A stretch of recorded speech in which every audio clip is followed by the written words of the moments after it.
5 on your side at 10 starts now. A notorious North City neighborhood. What's your biggest fear? Of an innocent person being killed. Tonight, neighbors share their concerns about teenagers openly carrying and shooting guns. Taste of autumn. It's on the way as the heat and humidity exit the area. The timeline on how long it takes for the humidity to really drop off in St. Louis.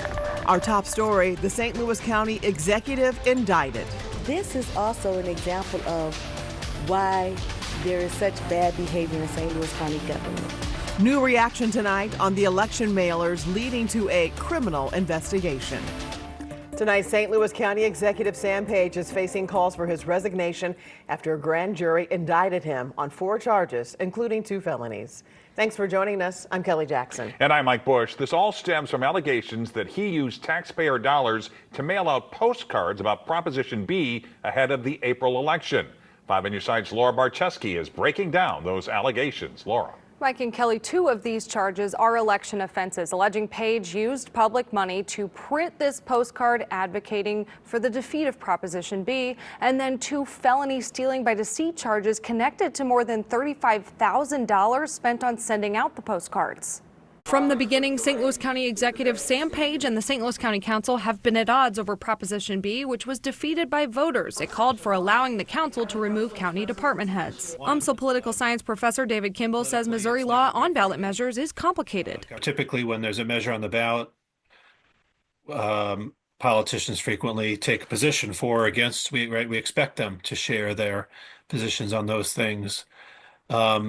But this is using the government funds for the campaign, and it's supposed to be an informational campaign, which is supposed to be more balanced. And so I'm not a lawyer, but this could be a complicated legal case. Page tried to fight it with an unauthorized veto, a lawsuit trying to get it removed from the ballot, and then came the social media and postcard campaign. One side of the postcard had 2 columns about a yes or no vote, and the other side had a quote from a court ruling calling the ballot language itself misleading. As it turns out, the information on the postcard was not accurate. It was not going to cause any of the things that he said it was going to cause. Page has consistently claimed the information was accurate. This postcard is also part of the Secretary of State's investigation launched after the election, all leading up to Attorney General Andrew Bailey's case and the indictment Wednesday following a grand jury decision. Bailey saying, quote, any intentional misuse of taxpayer dollars in an attempt to rig the outcome of an election is illegal. Attorney Scott Rosenblum says the issue that now has to be decided in court is whether or not the card was persuasive one way or the other. I think that some of the fear factor in there, arguably, but I think there's enough gray area in there that you can make a case both ways. Councilwoman Shalonda Webb called for Page to resign just as his predecessor Steve Stenger did following indictment. We need strong leadership that's attentive 100% to this county right now. Page said at the council meeting Tuesday he turned over his cell phone but gave no indication he would step down or resign during this investigation. I can't imagine that anyone has done anything wrong. I will cooperate fully with the investigation, and then I'll also be focused on the good work that we're doing for the county. We reached out to Page's attorney and have not heard back. Page is scheduled for an arraignment August 29th. And today's indictment marks the 2nd time in 6 years that a St. Louis County executive has faced criminal charges. Steve Stenger, who served before Page, resigned in April 2019 after being federally indicted for steering county contracts to campaign donors in exchange for contributions. Stenger pleaded guilty and was sentenced to nearly 4 years in prison, though he was released after serving approximately 27 months. Well, finally, some relief tonight after enduring the dangerous heat for 10 plus straight days. Those were long 10 days. Weather Impact Chief Meteorologist Scott Connell tracking a taste of autumn. Yes, we're going to get into a great weekend ahead. Of course, we have to get there. We're not there yet. Looking out at Lambert, some of those flights still getting ready to push back from the gate tonight. And so there's still planes coming and going because of thunderstorms, not only in our area, but elsewhere across the country. A few delays here or there. But our weather impact alert has come to an end. There's not much left on radar close to home. You have a couple of little showers here north of Litchfield, back towards Carlinville. A couple of little spritzes and sprinkles heading over towards Interstate 57. There is a complex that we're watching. Odds are this will turn a little more to the south than east, but this whole area of showers in Kansas likely slides our way towards the morning rush hour tomorrow. So the dangerous heat has ended. All the advisories, all the extreme heat warnings over. Scattered showers, that chance continues into Thursday. A spectacular weekend ahead for your morning rush hour tomorrow. Temperatures will be down into the lower 70s. Some of us are already there. Sullivan 73, still 80 at Scott Air Force Base. We'll see you in a few minutes with a great weekend forecast. All right, Scott. New tonight, gunshots rattling people in a North St. Louis neighborhood. 5 on your side's Robert Townsend talked with a mother who hit the floor with her children when the bullets started flying. Just my kids, like that's all I'm concerned about. She's a St. Louis mom, still shaken after once again hearing gunshots just outside her apartment building. Consecutive, yeah, they're back to back. Police confirmed shortly after midnight Monday, someone fired 3 shots near the area of MLK Drive in Clara. Officers found 2 projectiles. This mom says at least one of them hit her apartment window. She also still has safety concerns and asked us to not show her face. And that's where I'm supposed to have peace at and stuff, and it just came right through, almost hit my kids. So. And what did you do? I grabbed them and I ran. Fortunately, they weren't hurt. Neighbors say for months, teenagers and young adults have openly carried, fired, and walked around this North Side neighborhood with guns. They say it's happening at this apartment complex, outside this gas station, and near several playgrounds. Got to keep our kids safe. Like if one of our kids gets shot, then what we gonna do? Neighbors tell me in addition to the gun violence, open air drug sales and prostitution are also happening out here in this neighborhood. Nobody should have to live like this. No, but we are, and we have been for a long time. As she clutches her hands, this community activist says they've repeatedly shared their concerns with police, their 13th Ward Alderwoman, Pam Boyd, and managers at Arlington Grove Apartments. However, she says the problems persist. What do you want? To see change, a community, a safe place for the children. In a statement, a spokesperson for Arlington Grove Apartments said in part, quote, McCormick Barron remains deeply committed to ensuring the safety and well-being of our residents and employees who remain our top priority. This mom's priority may be shifting. Actually thinking about moving. Robert Townsend, 5 on your side. A St. Louis police spokesperson says they want to remind people that if they see suspicious activity in their neighborhood, do not hesitate to call 911 so police can check it out. Tonight, a St. Francis County teen is recovering after he was stuck in a ravine for almost 4 days. The teen was last seen on Sunday. A K-9 unit found him around noon today at the bottom of a 240-foot ravine in Goose Creek. It's about a half mile from his home and more than 500 yards from where his skateboard was found. He was stuck there for over 96 hours with no food or water. The teen is recovering at a St. Louis hospital with a bad leg injury. Just hours ago, more than 150 dogs rescued from a hoarder in Christian County arrived in St. Louis for treatment. Staff at the Humane Society on Mackland are now caring for the animals. Officials tell us they negotiated with the hoarder for a week before being allowed to enter the house today. They initially thought there would be around 50 dogs in the house, but once they got in, they couldn't believe what they saw. Every inch of the floor was covered with dogs. There were dogs on the chairs, there were dogs on the table, there were dogs on the stove, there were dogs everywhere. I had so many emotions running through me today. Today was a hard day. The animals will eventually be put up for adoption. The Humane Society is asking for towels, blankets, and newspapers. Adoption fees are being waived for dogs over 35 pounds to make room for the influx of animals. One of the suspects in the Mount Vernon mass shooting is behind bars tonight.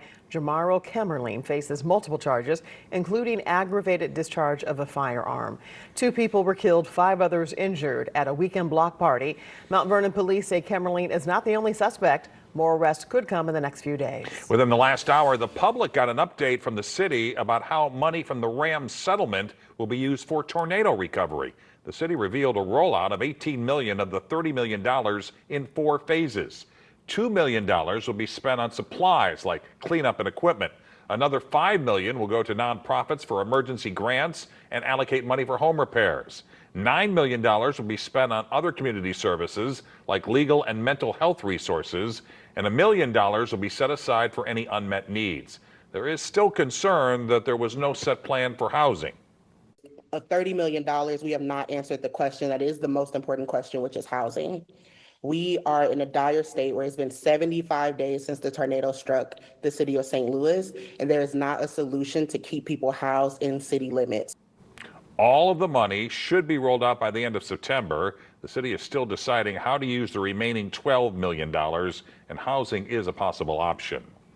Tonight, recovery continues in Lincoln and Pike counties after massive rains and flash flooding this weekend.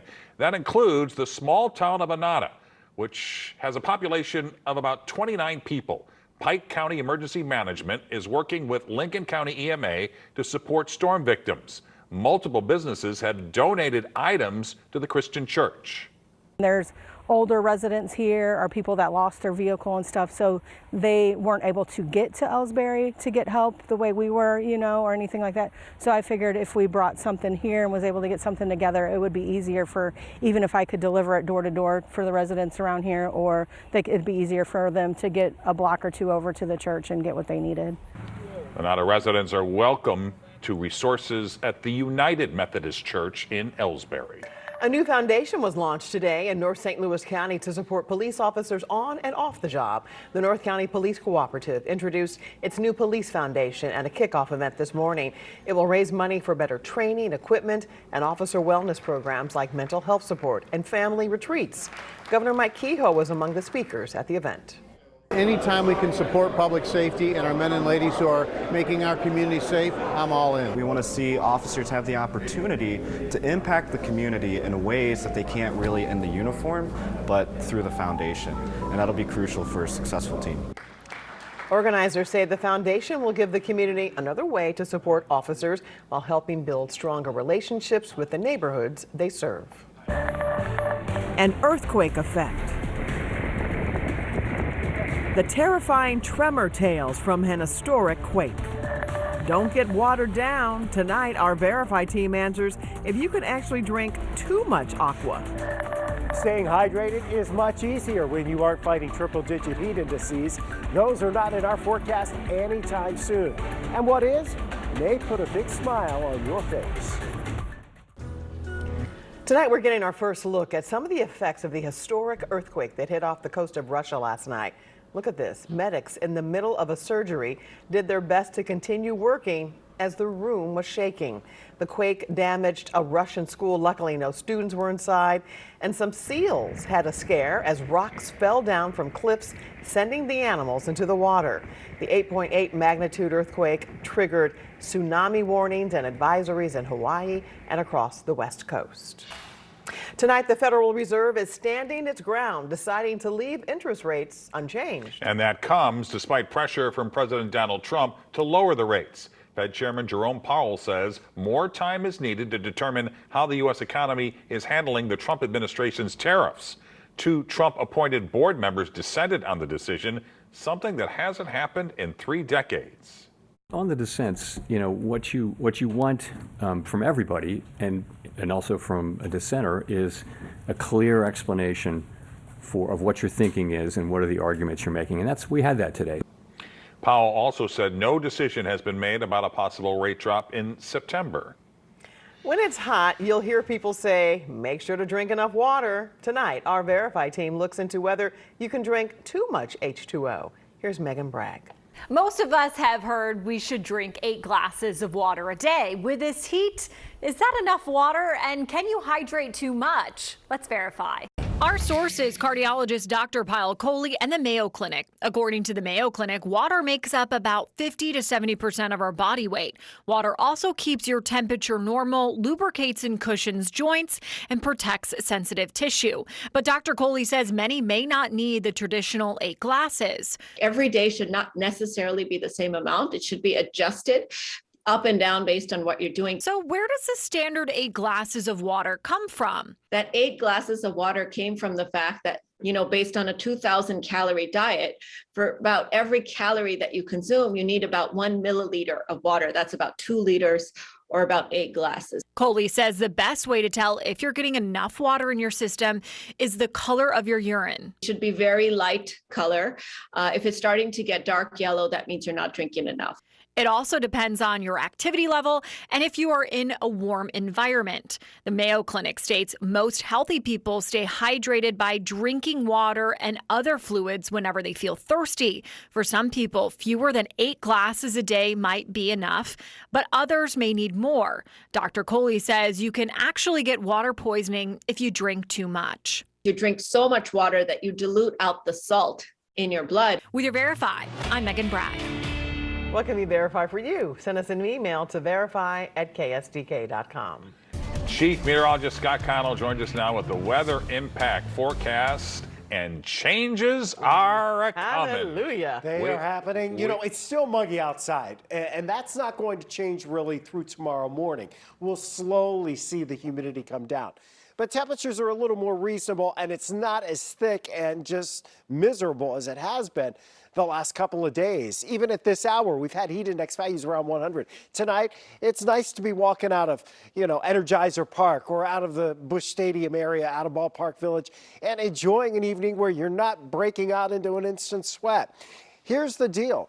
We do not have any weather impact alert days scheduled for the next 7 days. Low impacts weather-wise. Tomorrow, sure, there's a few showers, not a big impact, but low humidity, comfortable over the weekend. It's dry. I think we need the sunscreen, and if you're going out on a hike or maybe bike riding or maybe, just taking a trail somewhere, you might need the bug spray. But otherwise, this weekend's looking pretty good. You're not going to need the umbrella. Notice, though, up to the north of us, dew points are only down into the upper 60s, and our dew point's still 75 in St. Louis. Most of us are still pretty thick and uncomfortable on the humidity level. It's going to take a little while to scour that out. Here's the thing. Temperatures are back to around 80. Outlying areas are in the 70s. Most of our showers and thunderstorms have died out. We still have some back here in Kansas. The effective boundary is essentially to our south for the thunderstorms. That was from what we had earlier today. But the main cold front itself still seems to be back to the north and west. And it's behind that when we can start to get the drier air in. So that'll happen through the day tomorrow, more likely into tomorrow night.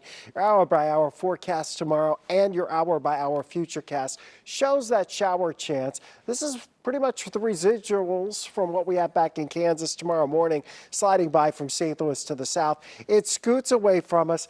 We're mostly cloudy throughout the afternoon. The majority of tomorrow, can you believe this, will be spent in the 70s. In the 70s tomorrow. And then tomorrow evening, some of us will be dropping into the 60s. That's when that drier air starts working in, and it sets us up for just an outstanding weekend. 80 degrees Friday, Saturday, low 80s on Sunday. Oh, but it gets better. Look at your low temperature Saturday morning, and about the same Sunday morning, 50s once you get away from town. Makes you smile, doesn't it? Right now in St. Louis, we are mostly cloudy. We've had some rain, but it's gone. 0.24 of an inch in the rain gauge, 90 for the high, 76 was the low. That was the mid-morning low. Here's your next 7 days. It's nice to have some quiet, non-sweaty weather to talk about for the next few days. Can we just say around 80 for Thursday, Friday, Saturday, and Sunday? And with the lower humidity this weekend, that's feeling like, the middle of September.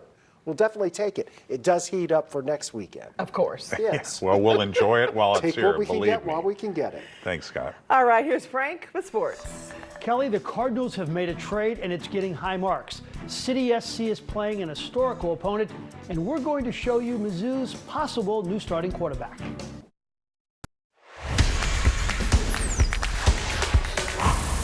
Would you like to go to a team that's got a great chance to win the World Series? Would you like to be moved? Yeah, I think that's the goal, for every player you want to play in October, because, you never know if it's going to be your last time or your only time. You can kind of take it for granted sometimes, and, I think when you have that chance and, if another team wants you to add you to their team, I think that's a big deal.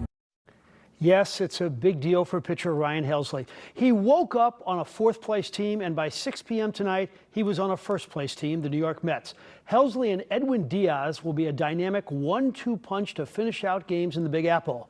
For this 2-month rental, the Mets gave up 3 prospects, which we will tell you about in just a minute. The 31-year-old Helsley was a 5th-round pick of the Birds in 2015. Last year, he set a franchise record with 49 saves. This season, he's converted 20 saves.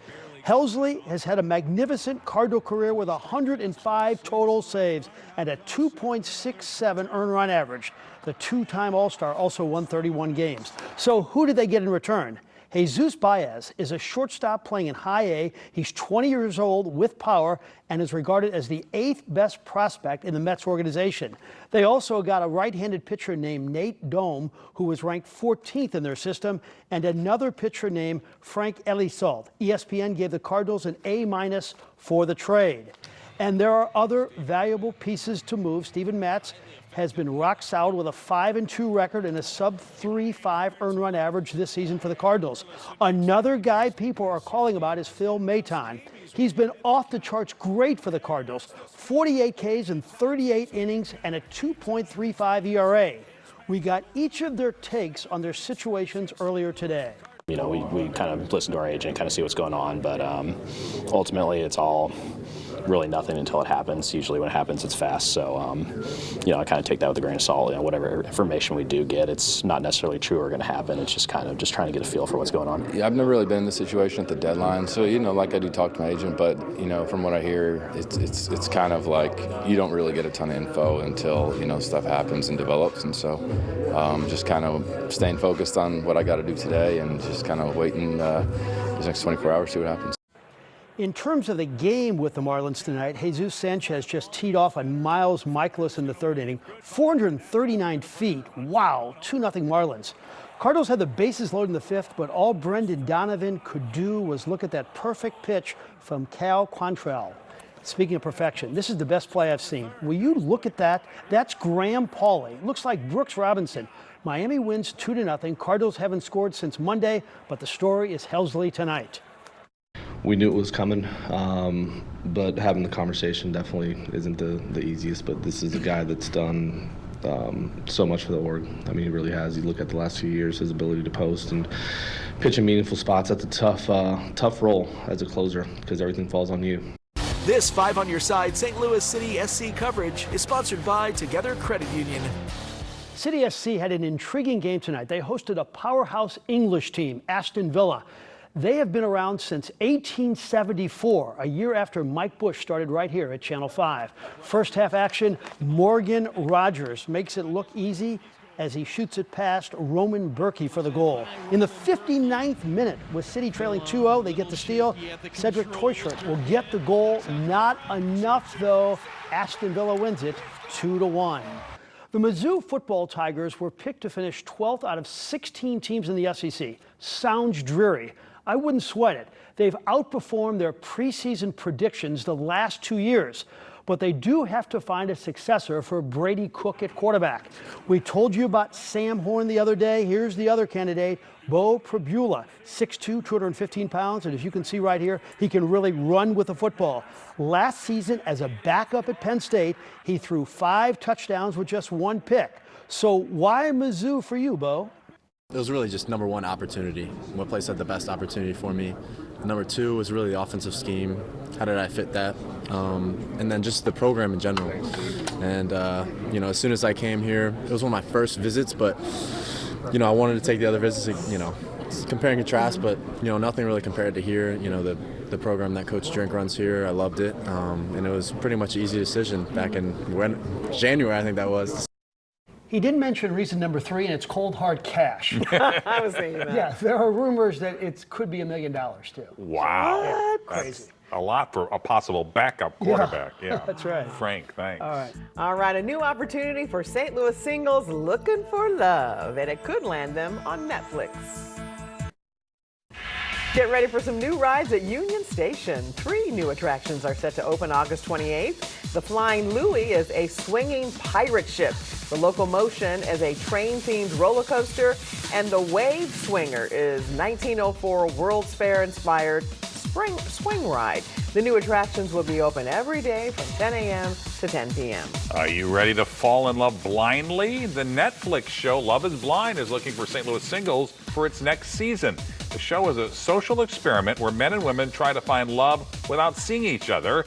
They're looking for singles who are at least 21 years old, and we have a link to sign up when you go to the As Seen on TV section on KSDK.com. And be sure to catch the newest episode of And There You Have It tonight at 10:30 on our 5+ streaming app. This week, I'm speaking with Frank Viverito, the longtime former president of the St. Louis Sports Commission, and how St. Louis bids for big sporting events. Here's a sneak peek at that conversation. Give us an idea of what it takes to bring big events to St. Louis. You're competing against all these other cities, so what does it take? Well, it takes a lot, and it's hard, okay? And it takes a lot of different things. And you might be surprised at some of those things. You can watch the conversation for free by downloading 5+. Just search KSDK on your Roku, Apple Fire, or Samsung TV. Finally, a forecast that I think most of us will like. Oh, yeah, I think there's very few people that won't like this weekend. Now, we still have some showers around tomorrow morning. It's still a little muggy, but we're kicking out the mugginess. Drier air, comfortable air, weekend's fantastic, feeling a little like fall.